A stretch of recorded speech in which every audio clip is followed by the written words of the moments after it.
ومن أحسن قولا ممن دعا إلى الله وعمل صالحا وقال إنني من المسلمين.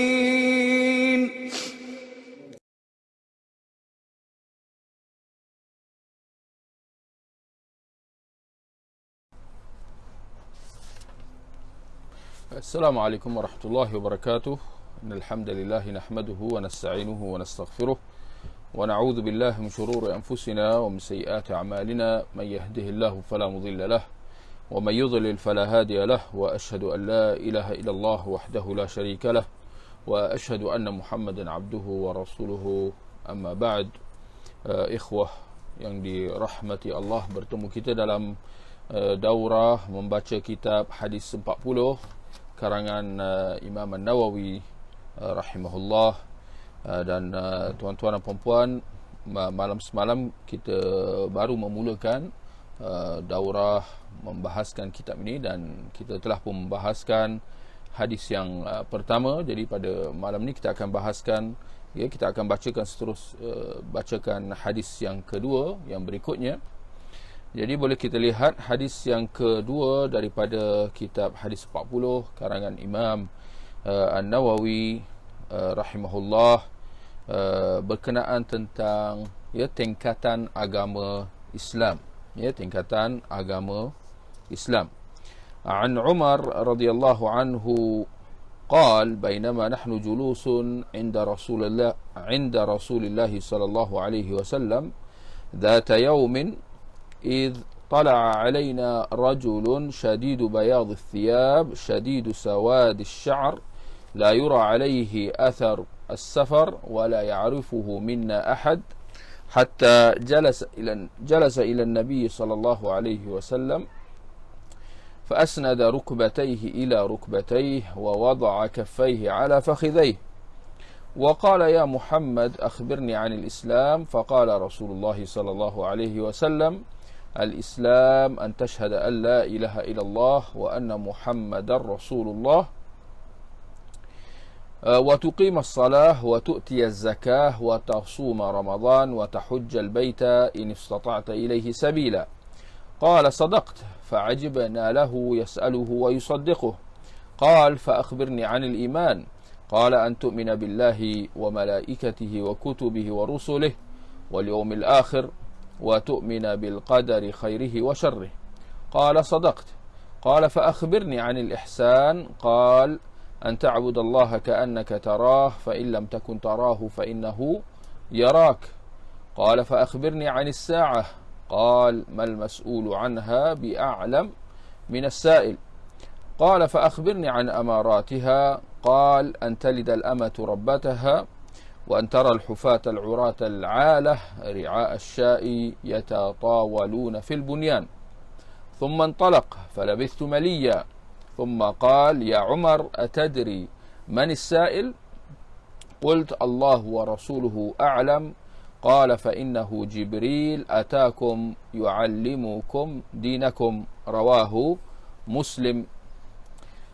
Hadis yang kedua daripada Umar Al-Khattab radhiyallahu anhu, dia berkata, ketika kami sedang duduk bersama Rasulullah sallallahu alaihi wasallam pada suatu hari, tiba-tiba muncul di hadapan kami seorang lelaki berpakaian sangat putih, berambut sangat hitam. Tidak nampak padanya kesan-kesan dia bermusafir, dan tidak seorang pun daripada kalangan kami yang mengenalinya. Lalu lelaki itu duduk di hadapan Nabi sallallahu alaihi wasallam, melagakan kedua-dua lututnya dengan kedua-dua lutut baginda, dan meletakkan kedua-dua tapak tangannya atas kedua-dua pahanya, seraya berkata, wahai Muhammad, khabarkan kepadaku tentang Islam. Rasulullah sallallahu alaihi wasallam bersabda, Islam itu ialah engkau bersaksi bahawa tiada sembahan kecuali Allah, dan bahawa Muhammad ialah utusan Allah. Engkau mendirikan salat, mengeluarkan zakat, berpuasa di bulan Ramadan, dan menunaikan haji ke Baitullah jika engkau mampu. Lelaki tersebut berkata, engkau benar. Kami merasa hairan dengannya. Dia yang bertanya dan dia juga yang membenarkan jawapannya. Lelaki itu bertanya lagi, khabarkan kepadaku tentang iman. Baginda bersabda, engkau percaya pada Allah, para malaikatnya, kitab-kitabnya, para rasulnya, hari kiamat, dan engkau percaya kepada qada baik dan buruk. Lelaki itu berkata, engkau benar. Dia berkata lagi, khabarkan kepadaku tentang ihsan. Baginda bersabda, ihsan itu ialah bahawa engkau menyembah Allah seolah-olah engkau melihatnya, dan sekiranya engkau tidak dapat melihatnya, maka sesungguhnya dia melihatmu. Lelaki itu bertanya lagi, khabarkan kepadaku tentang hari kiamat. Baginda bersabda, tidaklah orang yang ditanya lebih tahu daripada orang yang bertanya. Lelaki itu berkata, khabarkan kepadaku tentang tanda-tandanya. Baginda bersabda, apabila hamba perempuan melahirkan tuannya, dan apabila engkau melihat orang-orang yang berkaki ayam, tidak berpakaian, papa kedana dan pengembala kambing mempertinggikan bangunan. Lelaki itu kemudian pergi dan aku ternanti untuk beberapa lama. Kemudian baginda berkata, wahai Umar, tahukah engkau siapa lelaki yang bertanya itu? Aku berkata, Allah dan Rasulnya lebih mengetahui. Baginda bersabda, sesungguhnya dia ialah Jibril yang datang kepadamu untuk mengajar kamu tentang agama kamu. Hadis sahih daripada riwayat Muslim. Baik, tuan-tuan dan puan-puan, kita lihat hadis yang kedua yang baru kita baca tadi. Ya, hadis menjelaskan tentang tingkatan agama, menjelaskan tentang apa itu Islam, apa itu iman, dan apa itu ihsan. Jadi dalam bahagian pertama di awal hadis tadi, ya, Umar dia menceritakan tentang suatu peristiwa di mana dia mengatakan, ketika kami sedang duduk bersama Rasulullah pada satu hari, tiba-tiba muncul di hadapan kami seorang lelaki berpakaian sangat putih. Ini lihat bagaimana terperincinya Umar Al-Khattab dia menceritakan semula kejadian luar biasa tersebut. Dia kata, kami sedang duduk bersama dengan Rasulullah, yakni seperti mana kebiasaan, dan kemungkinannya mereka berada di masjid Nabi sallallahu alaihi wasallam di Madinah, ya. Kami sedang duduk, tiba-tiba muncul di hadapan kami seorang lelaki berpakaian sangat putih. Lihat, Umar mengatakan seorang lelaki, maknanya dia tidak kenal lelaki tersebut, ya. Sedangkan kebiasaannya kalau orang itu daripada kalangan penduduk Madinah, semestinya akan akan dikenali oleh semua, ya, sebab ya waktu itu Madinah ya tidaklah sebesar yang kita lihat pada hari ini, ya. Bandar Madinah pada zaman Nabi, dia kalau kita perhatikan, dia ibarat ya tapak kawasan Masjid Nabi pada hari ini. Sehingga kan perkuburan Baqi yang terletak di sebelah Masjid Nabi pada hari ini, ya, itu dikira sudah, ya, itu dikira di perbatasan Bandar Madinah. Maksudnya itu dah dikira di hujung Bandar Madinah. Nak menceritakan ya betapa kecilnya Bandar Madinah pada zaman Nabi sallallahu alaihi wasallam. Jadi yakni maksud di sini ialah bahawa penduduk Madinah ya, pada zaman Nabi mereka saling kenal antara satu sama lain. Tapi di sini Umar kata, datang seorang lelaki yang kami tak kenal, tetapi dia berpakaian sangat putih. Jangan lupa, waktu dulu dia bukan seperti pada hari ini. Waktu dulu kalau bermusafir, ya, merentas padang pasir di tengah panas terik, memang pakaian akan berdebu, pakaian comot, kotor. Tapi kata Umar, berpakaian sangat putih. Laki itu berpakaian sangat putih. Ini luar biasa. Berambut sangat hitam. Tidak nampak padanya kesan-kesan dia bermusafir. Maknanya rambut dia tak adalah kusut masai, mukanya tak adalah berdebu, ya. Tetapi walaupun dia tak ada nampak macam dia bermusafir, kata Umar, dalam masa yang sama tidak seorang pun daripada kalangan kami yang mengenalinya. Tak ada pula kelihatan macam dia bermusafir. Dalam masa yang sama tak ada pula daripada kalangan kami yang duduk bersama Rasulullah waktu itu yang kenal dia. Maksud di sini, ini satu benda yang ada yang tak kena, ada yang tidak kena di sini. Baik, kemudian kata Umar, lalu lelaki itu duduk di hadapan Nabi sallallahu alaihi wasallam. Ini pun satu perkara yang luar biasa.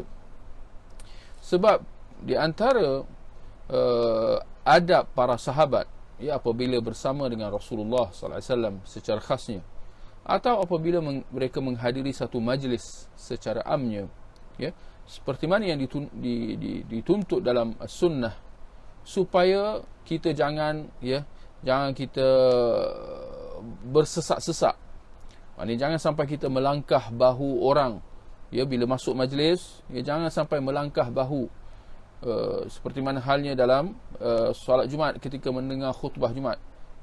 Kita ditegah, para hadirin yang hadir solat Jumaat ditegah daripada melangkah bahu orang untuk nak pergi ke depan ketika khutbah Jumaat. Kenapa? Kerana itu semua akan mengganggu. Tetapi di sini Umar kata lelaki itu terus maju ke depan, bukan nak kata barisan depan, tak, di depan Rasulullah sallallahu alaihi wasallam. Maknanya itu sehabis depan. Lalu dia duduk di hadapan Nabi sallallahu alaihi wasallam, melagakan kedua-dua lututnya dengan kedua lutut baginda. Ini lagi luar biasa. Tetapi dalam masa yang sama nak menampakkan perbuatan lelaki itu menampakkan bahawa dia nampak macam dia nak menuntut seorang pelajar yang datang, yang prihatin dan bersungguh-sungguh untuk nak belajar. Ini sampai begitu sekali, melaga-lagakan kedua paha, kedua-dua lutut dengan kedua-dua lutut dia dengan Rasulullah sallallahu alaihi wasallam, ibarat murid dengan guru, seperti mana yang kita akan lihat soalan-soalan yang ditanya selepas itu. Dan dia meletakkan kedua-dua tapak tangannya atas kedua-dua pahanya. Perhatikan, ini saya kira terjemahan yang tepat.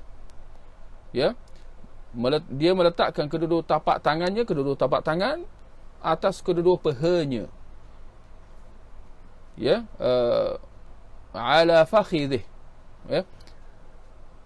kedua pahanya. Maknanya diumumkan di sini, diumumkan di situ.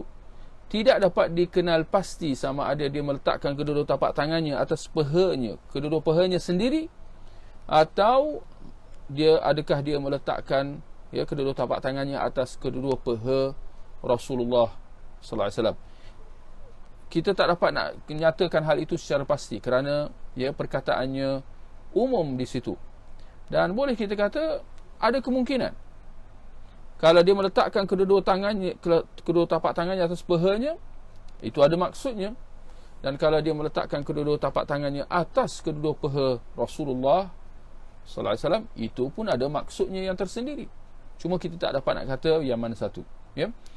Kemudian dia berkata, lelaki itu berkata, wahai Muhammad, lihat satu demi satu perkara-perkara yang pelik, yang di luar kebiasaan yang diceritakan oleh Umar Al-Khattab dalam hadis ini. Lelaki ini dia memanggil Rasulullah dengan nama dia terus. Dia kata wahai Muhammad. Ini sama sekali tidak dilakukan oleh para sahabat. Kenapa? Jawapannya jelas. Dia menampakkan, dalam bahasa mudahnya, dia menampakkan kurang ajar. Tidak ada rasa hormat, tidak ada rasa kasih, seperti mana yang sepatutnya ditunjukkan oleh setiap seorang Muslim terhadap Rasulullah sallallahu alaihi wasallam. Jadi para sahabat kalau nak panggil Rasulullah, mereka akan mengatakan ya Rasulullah, wahai Rasulullah. Tapi laki ni dikata wahai Muhammad. Apa yang dapat difahami daripada gaya bahasanya itu ialah bahawa dia nak menunjukkan seolah-olah dia orang A'rabi. A'rabi maknanya orang asli, orang pedalaman yang tinggal di padang pasir, yang jauh daripada bandar. Dan memang lumrah kalau orang-orang pedalaman orang asli atau orang-orang yang tinggal di orang-orang yang tinggal di padang pasir, mereka bersikap kasar, mempunyai sifat kasar, tidak seperti penduduk bandar yang ada tata tertib. Kenapa? Kerana mereka biasa bersendirian di tengah padang pasir, dia dengan keluarga dia saja. Jadi tidak ada interaksi dengan orang luar. Jadi bila datang berinteraksi dengan orang luar, dengan orang yang yang dia tak kenal, maka akan nampaklah kekasaran dia itu. Jadi ini yang dapat difahami daripada gaya bahasa lelaki itu memanggil Nabi sallallahu alaihi wasallam dengan ucapan wahai Muhammad, ya. Jadi dia kata, wahai Muhammad, khabarkan kepada aku tentang Islam. Ini cerita, jelaskan ke aku secara ringkas apa itu Islam. Maka Rasulullah sallallahu alaihi wasallam pun menjelaskan bahawa Islam itu engkau bersaksi bahawa tiada sembahan kecuali Allah. Dan ini kita sering tegaskan bahawa inilah terjemahan yang paling tepat bagi kalimah la ilaha illallah. Bukan tiada Tuhan kecuali Allah, tapi lebih tepat kita kata tiada sembahan kecuali Allah. Ya, Islam ialah engkau bersaksi bahawa tiada sembahan kecuali Allah dan bahawa Muhammad ialah utusan Allah. Engkau mendirikan solat, mengeluarkan zakat, berpuasa di bulan Ramadan dan menunaikan haji ke Baitullah jika engkau mampu. Ini boleh kita simpulkan jawapan yang diberikan oleh Nabi di sini, ia adalah rukun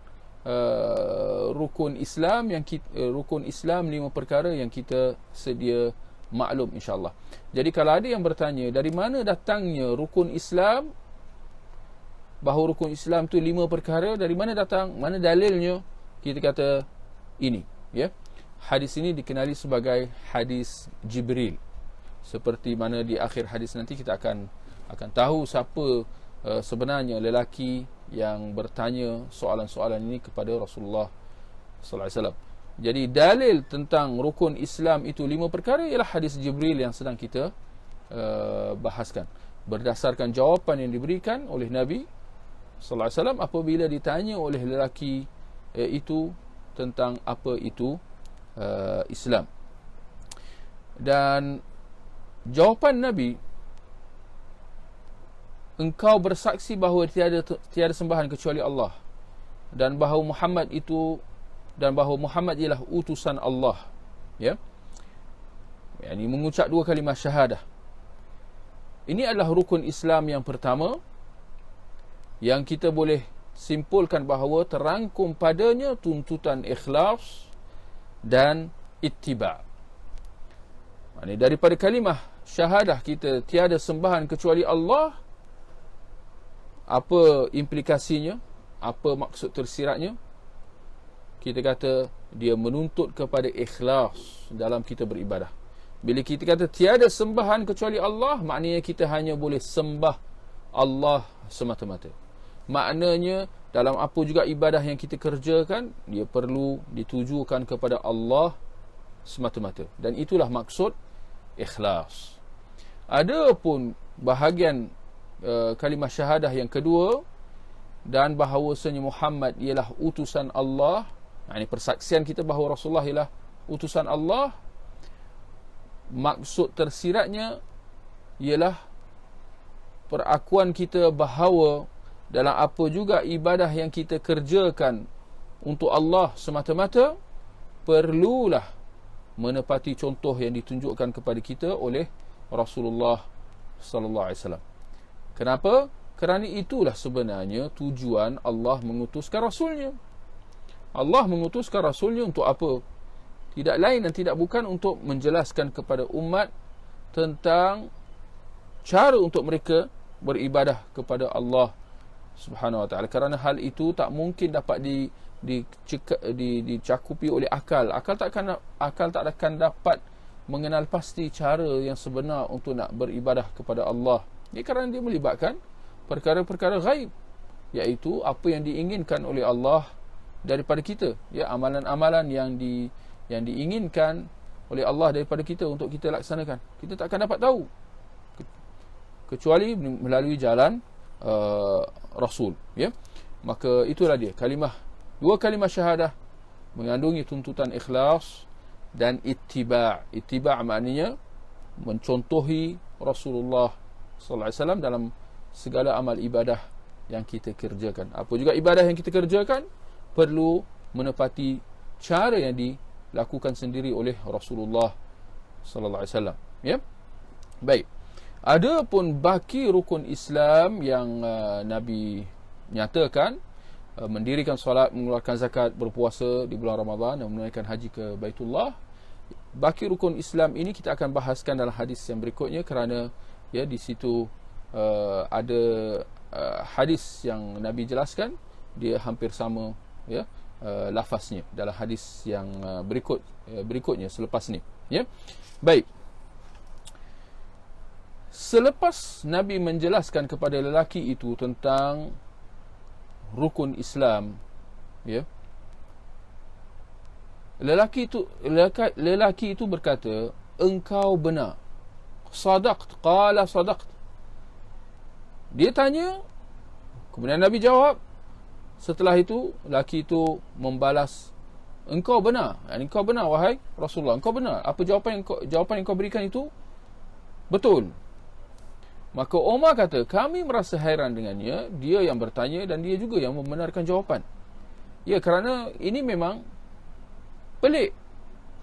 Lazimnya seorang itu menanyakan satu soalan. Kenapa dia bertanya? Kerana dia tidak tahu jawapannya. Itu tujuan dia bertanya. Ya, memang dituntut atas kita. Kalau kita tak tahu apa kita kena buat, kita disuruh supaya bertanya. Tapi lelaki ini dia bertanya seolah-olah dia tak tahu jawapan, tetapi selepas diberikan kepadanya jawapan oleh Rasulullah, dia pula kata, engkau benar, ya. Maka kenyataan lelaki itu, engkau benar, apa yang dapat kita faham?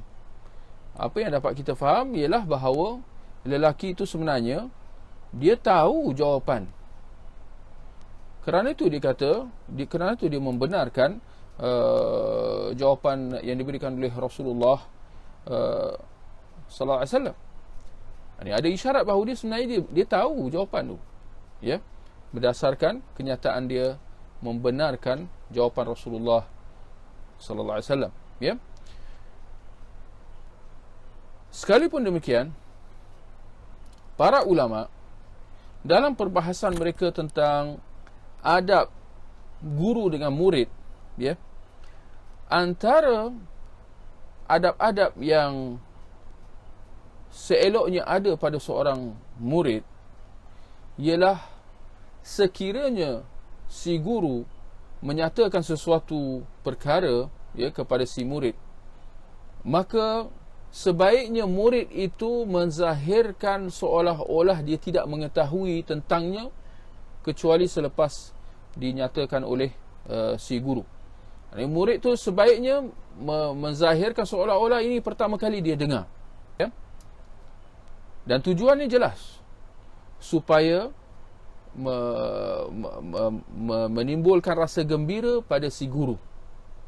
Ya, kalau kita bagi maklumat kepada seseorang, ya, dan kita mendapati, ya, orang itu pertama kali mendengar apa yang kita sampaikan, kita akan rasa gembira.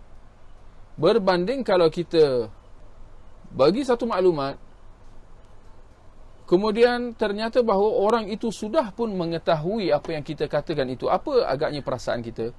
Adakah kita turut merasa gembira? Jawapannya tidak. Ya, kita akan rasa sedikit sebanyak macam sedih, mungkin kecewa, marah dan seumpamanya, ya, sebab kita rasa alamak, ya, buat apa aku buang masa, ya, menyatakan hal itu kepadanya, sedangkan dia sudah pun mengetahui dan seumpamanya. Jadi maksud di sini antara adab seorang murid dengan gurunya ialah hendaklah dia apabila mendengar sesuatu daripada si guru, barangkali ada perkara yang dia sudah tahu, dia pernah dengar sebelum ni, dia pernah belajar dan seumpamanya, jangan pula dia menampakkan jangan pula dia mengatakan bahawa oh ini aku dah tahu. Jangan, ya. Kerana ini akan menimbulkan rasa tidak senang si guru terhadap si murid. Sedangkan kalau si guru sudah membenci muridnya, apa akan jadi?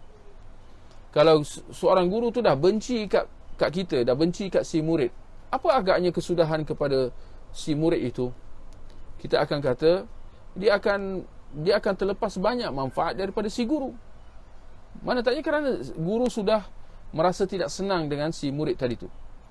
Guru merasakan bahawa si murid ini tidak menghargainya, bahawa si murid ini dia nak memandai-mandai dengannya, dia nak mencabar ilmunya dan seumpamanya, dan akhirnya akan menimbulkan rasa tidak harmoni antara si guru dengan si murid itu. Dan waktu itu siapa yang akan rugi? Si guru atau si murid? InsyaAllah kita sepakat mengatakan bahawa yang rugi di sini adalah si murid. Kerana waktu itu dia akan banyak terlepas manfaat-manfaat, perkara-perkara yang barangkali akan diceritakan oleh si guru, tetapi kerana si guru merasakan bahawa si murid ini tidak akan menghargai apa yang penjelasan yang akan diberikan dan sebagainya, membuatkan membuatkan si guru tu, orang kata apa, memilih untuk mengunci mulut daripada membahaskan permasalahan-permasalahan secara panjang lebar dan seumpamanya. Jadi, dan akhirnya ini akan mengakibatkan kerugian kepada si murid, ya. Jadi nak ringkasnya di sini, peringatan buat kita semua ialah kalau kita mendengar suatu maklumat yang disampaikan oleh si guru kepada kita, dan sebenarnya ini umum, bukan sahaja antara hubungan kita dengan guru, dan hubungan dengan sahabat handai pun sama juga, dengan ahli keluarga dan sebagainya. Kalau kita mendengar satu perkara yang barangkali kita dah tahu, jangan pula kita kata, oh ini aku dah tahu dah. Jangan.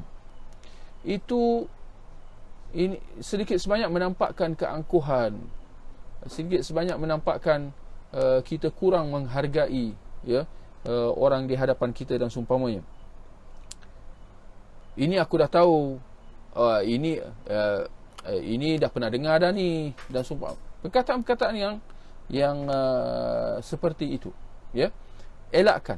Sebaliknya kita kata, kita zahirkan, tak salah untuk kita zahirkan seolah-olah itulah pertama kali kita mendengarnya. Baik, seterusnya tuan-tuan dan puan-puan, ya, lelaki itu, kata Umar, ya, lelaki itu bertanya lagi, khabarkan kepadaku tentang iman. Ditanya tentang iman. Tadi ditanya tentang Islam, sekarang ditanya tentang iman. Maka Nabi menjawab, engkau percaya kepada Allah, para malaikatnya, kitab-kitabnya, para rasulnya, hari kiamat, dan engkau percaya kepada qada, baik dan buruk. Jadi kita lihat jawapan yang diberikan oleh Nabi SAW di sini ialah berkenaan rukun iman, 6 perkara yang kita sedia maklum, insya-Allah. Cuma sejauh mana kita tahu bahawa dalil rukun iman 6 perkara itu adalah daripada hadis Jibril yang sedang kita bahaskan ini. Jadi ini dalilnya, ya. Nabi tak pernah kata, oh rukun Islam 5 perkara. Nabi tak pernah kata dengan lafaz macam tu, tak. Sebaliknya apa yang Nabi katakan ialah secara tidak langsung, seperti mana dalam hadis Jibril yang kita sedang baca ni. Ya, Nabi ditanya tentang Islam, Nabi ditanya tentang apa itu Islam, maka Nabi jelaskan rukun Islam 5 perkara itu. Nabi ditanya tentang apa tu iman, baginda menjelaskan, ya, rukun iman 6 perkara yang kita sedia tahu tu, ya. Baik. Rukun iman yang pertama, Nabi mengatakan engkau percaya kepada Allah, ya. Engkau percaya kepada Allah. Kita katakan kepercayaan kepada Allah merupakan asas keimanan seseorang. Ada banyak perkara yang kita beriman dengannya. Bermula dengan rukun iman 6 perkara. Dan bukan itu saja yang kita percaya, betul?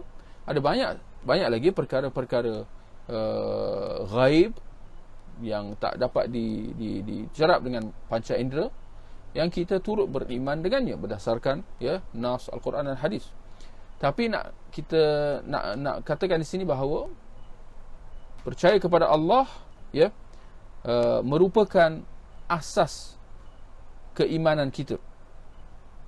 Keimanan kita terhadap segala apa yang gaib. Dia bertunjangkan kepada keimanan kita kepada Allah, Sebab itu kita lihat, Nabi memulakan dengannya. Nabi kata engkau percaya kepada Allah, kemudian baru Nabi sebutkan rukun-rukun iman yang lain. Percaya kepada malaikatnya, kitab-kitabnya, rasul-rasulnya, Dan Nabi tak ulang perkataan engkau percaya. Nabi suruh engkau percaya sekali saja, engkau beriman kepada Allah, Kemudian Nabi kata para malaikatnya, antu'mina billah wa malaikatih wa kutubih wa rusulih. Nabi tak ulang perkataan dan engkau percaya dan engkau percaya dan engkau percaya, tak. Menunjukkan bahawa asas keimanan kita semua kembali kepada beriman kepada Allah. Mengapa demikian? Mengapa beriman kepada Allah merupakan asas keimanan kita terhadap perkara-perkara gaib yang lain? Kita kata kerana Allah adalah gaib segala gaib. Allah adalah gaib segala gaib. Segala apa yang gaib semua kembali kepada Allah. Maknanya tanpa Allah tak adalah perkara-perkara gaib selain daripada Allah itu. InsyaAllah jelas, seperti mana para malaikat, kitab-kitab, rasul-rasul, ini semua makhluk, sekalipun mereka sekalipun ini merupakan perkara-perkara gaib, tetapi mereka adalah makhluk yang kembali kepada ciptaan Allah, Baik. Percaya kepada Allah, kita kata, merangkumi kepercayaan kita kepada kewujudan Allah. Ini dia perkataannya ringkas, antu'mina billah, percaya kepada Allah, tetapi maksudnya sangat mendalam.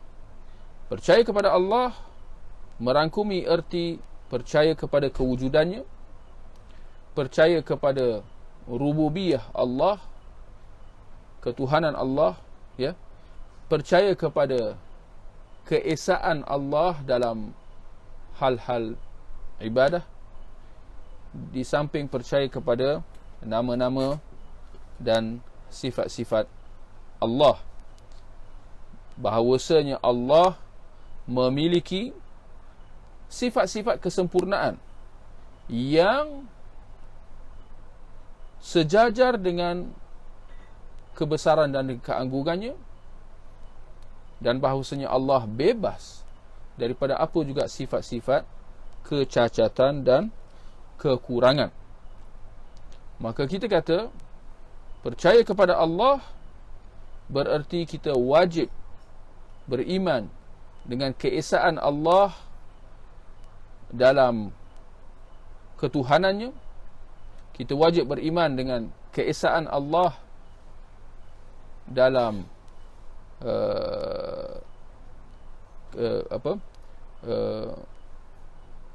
dalam beribadah kepadanya, keesaan Allah kepada ketuhanannya, keesaan Allah dalam beribadah kepadanya, di samping percaya kepada keesaan Allah dalam nama-nama dan sifat-sifatnya. Bahawasanya nama-nama Allah dan sifat-sifat Allah itu hanya khas bagi Allah Subhanahu wa ta'ala. Itu maknanya kita mengesakan Allah dalam nama-nama dan sifat-sifatnya. Maknanya kita, nama-nama itu khas bagi Allah. Seperti mana sifat-sifat ketuhanan Allah tu adalah khas bagi Allah, Jadi kita beriman, kemudian kita mengesakan, iaitu tauhid. Iman dalam bahasa Melayu, dalam bahasa Arab iman juga. Tetapi mengesakan maknanya tauhid, Mengesakan maknanya tauhid. Tauhid maknanya menjadikan sesuatu itu satu, mensatukan Allah dalam ketuhanannya. Yani sifat-sifat ketuhanan itu hanya pada Allah semata-mata. Mensatukan Allah dalam amal ibadah yang kita kerjakan. Yang kita tujukan amal ibadah kita hanya kepada Allah semata-mata. Mensatukan Allah dalam nama-nama dan sifat-sifatnya. Bahawasanya nama-nama dan sifat-sifat Allah itu hanya bagi Allah semata-mata. Ya. Jadi ini 3 perincian tauhid, 3 perincian iman kita kepada Allah. Bermula dengan tauhid rububiyah, mengesakan Allah dalam rububiyahnya atau mengesakan Allah dalam ketuhanannya, mengakui bahawa Allah adalah satu dalam perbuatan-perbuatannya,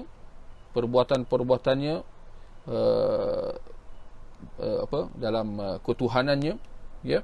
Tidak ada sekutu baginya dalam perbuatan-perbuatannya, seperti mencipta, memberi rezeki, menghidupkan, mematikan, mengurus segala sesuatu, mengurus alam ini. Kita mensatukan Allah dengan mengatakan bahawa yang mengurus tadbir alam ini hanya Allah semata-mata. Tidak ada sekutu bagi Allah, tidak ada rakan kongsi bagi Allah, tidak ada sesiapa selain daripada Allah yang turut sama bersama Allah mengurus tadbir alam ini. Tidak. Ya. Itu maknanya tauhid rububiyah. Itu makna mengesakan Allah dalam ketuhanannya.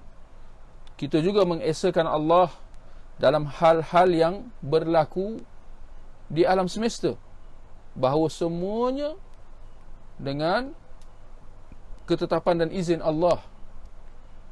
Turunnya hujan, berlakunya kemarau, turunnya wabak penyakit dan sebagainya.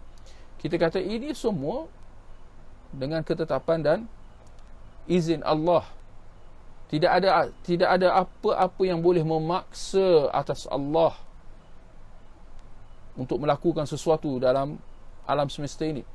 Tidak ada apa-apa yang boleh campur tangan dalam urusan alam ini. Tidak ada apa-apa yang boleh mengubah dan sebagainya dalam urusan makhluk Allah. Ya. Jadi kita kata tauhid ar-rububiyah dia berkait dengan perbuatan-perbuatan Allah. Ya. Perbuatan-perbuatan Allah, ini ketuhanan Allah. Maknanya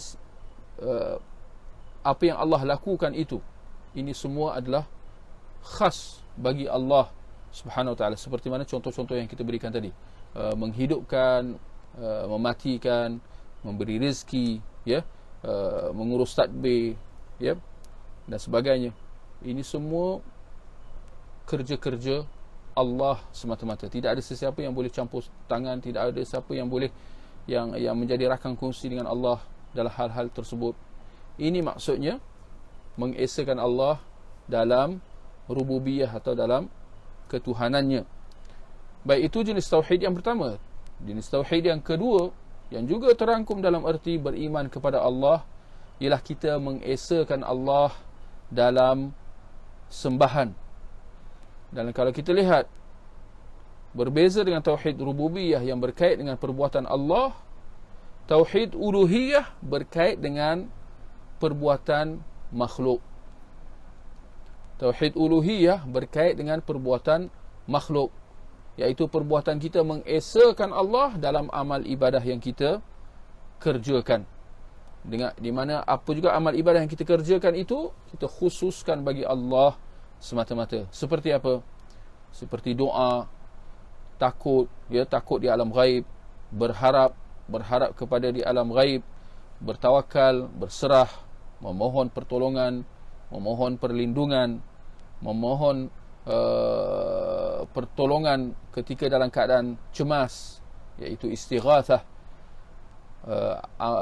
Urusan penyembelihan kita, penyembelihan haiwan, ya, urusan kita melakukan nazar, ya, berjanji untuk melakukan suatu amal ibadah, hanya layak bagi Allah semata-mata, ya. Demikian juga, ya, amal amal ibadah kita seperti solat, puasa, berzikir dan segala apa jenis ibadah yang telah ditunjukkan kepada kita, diajarkan kepada kita oleh Rasulullah sallallahu alaihi wasallam, kita hanya boleh melakukannya untuk Allah semata-mata. Sama sekali kita tidak boleh memalingkannya kepada sesiapa selain daripada Allah, walaupun kepada malaikat yang dekat dengan Allah seperti Jibril, walaupun kepada seorang nabi atau rasul yang diutuskan oleh Allah, ya, tak kira sesiapa, kita nak palingkan ibadah kita itu kepadanya, ya. Apa juga perbuatan kita memalingkan mana-mana cabang bahagian atau jenis ibadah kepada selain Allah, ya, kepada makhluk, sama ada daripada kalangan manusia, jin, haiwan ataupun objek-objek yang tidak bernyawa, maka itu akan dikira sebagai perbuatan menyekutukan Allah. Ya, kerana itu kalau kita lihat, tuan-tuan dan puan-puan, perbuatan pergi ke perkuburan, berharap daripada si mati, memberikan kepada kita pertolongan atau perlindungan, memudahkan suatu urusan kita dan sebagainya, itu semua dianggap sebagai syirik, menyekutukan Allah. Kenapa? Ketika mana kita memalingkan amal ibadah yang sepatutnya kita tujukan kepada Allah, kita tujukan kepada si mati itu.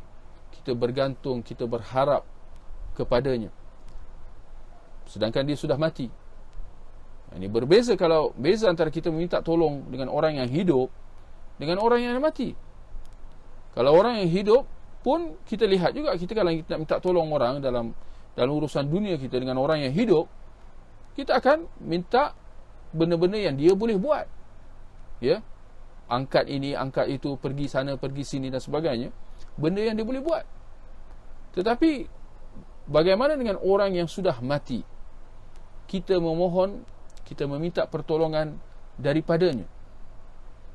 Bagaimana dia nak membantu kita ketika mana dia sudah hidup, dia sudah mati? Apatah lagi apa yang kita minta daripadanya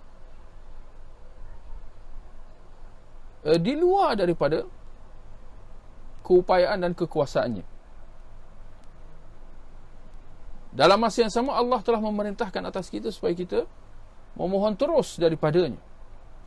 Sama sekali tidak ada nas, jauh sekali perintah di mana kita diperintahkan supaya mendatangi makhluk, meminta pertolongan sebagai perantara dan sebagainya. Tidak ada sama sekali. Bahkan nas-nas semua, ya, tertuju kepada memerintahkan kita supaya meminta dan memohon serta berdoa kepada Allah secara langsung tanpa perantara. Bahkan perantara-perantara inilah yang dikatakan sebagai syirik, seperti mana yang dilakukan oleh masyarakat Arab jahiliyah pada zaman Rasulullah sallallahu alaihi wasallam. Mereka beriman kepada Allah, masyarakat jahiliyah. Mereka beriman kepada Allah.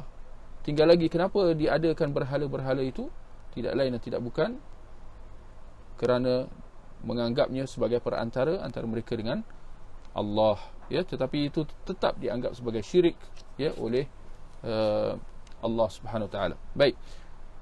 Demikian adalah tauhid uluhiyah. Adapun jenis tauhid yang ketiga, tauhid asma was sifat, ialah dengan kita menetapkan bagi Allah apa yang Allah telah tetapkan bagi dirinya dan apa yang telah ditetapkan bagi Allah oleh Rasulnya daripada nama-nama dan sifat-sifat, sejajar dengan kebesaran dan kesempurnaan Allah Subhanahu wa taala.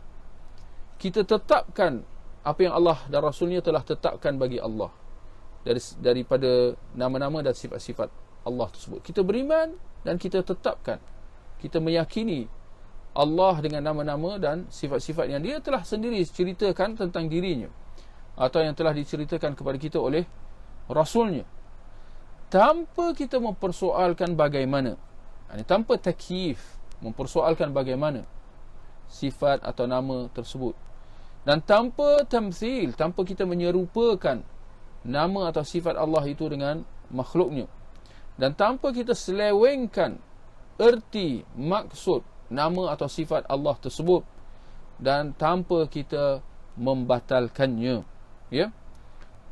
Di samping itu juga kita mensucikan Allah, kita membebaskan Allah daripada apa juga nama atau sifat yang membawa erti kekurangan bagi Allah Subhanahu wa taala. Ini semua menepati apa yang Allah nyatakan tentang dirinya dalam surah Asy-Syura ayat 11, laisa kamitslihi syai'un wa huwa as-sami'ul basir. Tidak ada apa yang serupa dengannya, tidak ada apa yang serupa dengan Allah, dan dia adalah yang maha mendengar lagi maha melihat. Jadi kita lihat dalam ayat ini, Allah himpunkan dua kaedah dalam tauhid asma' wa sifat, iaitu isbat dan nafi. Allah mengisbatkan, menetapkan bagi dirinya sifat mendengar dan melihat, wa huwa as-sami'ul basir, dan dia maha mendengar lagi maha melihat. Dalam ayat yang sama Allah nafikan, ya, Allah mensucikan dirinya daripada apa juga penyerupaan dia dengan makhluknya dalam firman-Nya, laisa kamitslihi syai'. Tidak ada apa yang serupa dengannya. Maka kita kena sucikan Allah seperti mana dia telah sucikan dirinya daripada apa juga penyerupaan dengan makhluknya. Kita tetapkan apa yang Allah telah tetapkan, dalam masa yang sama kita nafikan sebarang penyerupaan, ya. Maka apabila kita mengatakan bahawa Allah mendengar, kita kata pendengaran Allah tidak seperti makhluknya. Jadi kita kata Allah melihat, dalam masa yang sama kita nafikan bahawa Allah tidak melihat seperti mana makhluknya, seperti mana manusia dan sebagainya. Demikian juga dengan sifat-sifat Allah yang lain.